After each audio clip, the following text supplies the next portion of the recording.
The emotional weight of cancer is not just a physical battle, it's an emotional and psychological one as well. Welcome to Tea Talk, everyone. If you don't know me already, I'm Danny Cade. While scans, treatment, and medications address the tumor itself, the emotional toll of a diagnosis is often overlooked. More often than not, the manner in which we're told that we have cancer demonstrates zero bedside manners, making it worse for patients experiencing the wide range of emotions like fear, anger, sadness, guilt, anxiety, and sometimes even shame. These feelings are not optional. They're part of our human response to this new trauma. So acknowledging and addressing them is as important to recovery as proper nutrition or gentle movement is. The first emotional hurdle is often shock. I mean, receiving a cancer diagnosis can feel like the floor has dropped out from under you. Even if you already suspected something, hearing the words, "you have cancer," is a jarring experience that can trigger disorientation, numbness, or even disbelief. Your mind struggles to process what's happening, and for many, it can take days, weeks, or even months to begin to fully understand the implications.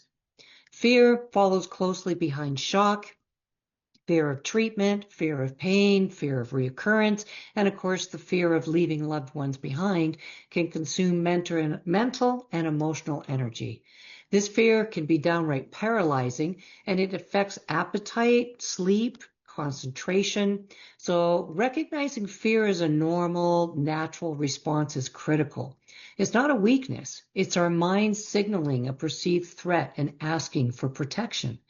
Many patients also experience guilt or shame, often without even realizing it.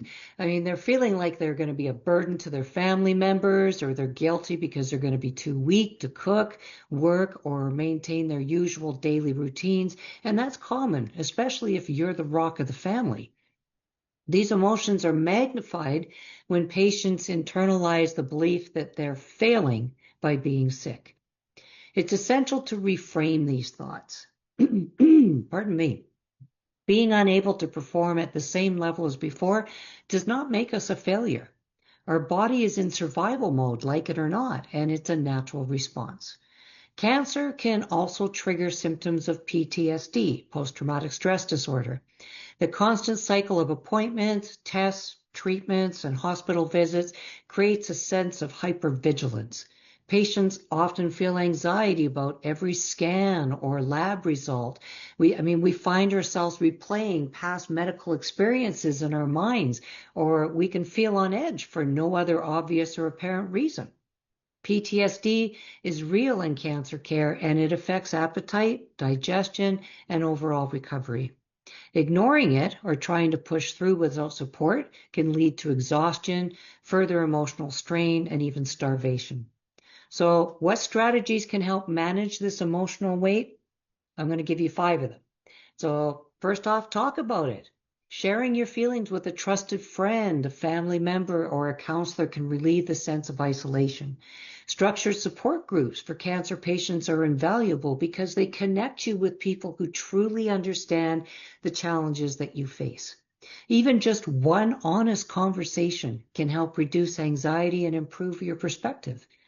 Okay, number 2, emotional exercises like journaling or guided trauma release exercises, mindfulness practices. They provide a safe outlet for processing our feelings.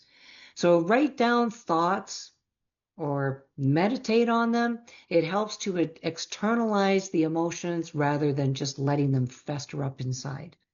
5 to 10 minutes a day can produce meaningful relief. Okay, number 3, deep breathing and grounding. Stress and anxiety often manifest physically.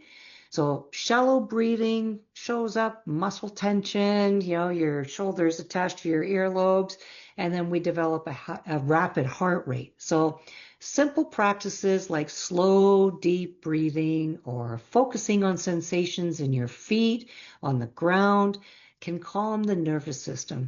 Doing this before meals or treatments can also help with nausea and digestion, demonstrating the direct link between emotional and physical health. Okay, 4, setting realistic expectations. Recovery is not linear. And our energy levels are going to fluctuate dramatically. It's normal. So allow yourself grace for days when you can't do everything that you're used to doing. Celebrate even just the small accomplishments, whether it's taking a short walk, preparing a small snack, or simply just getting through the day.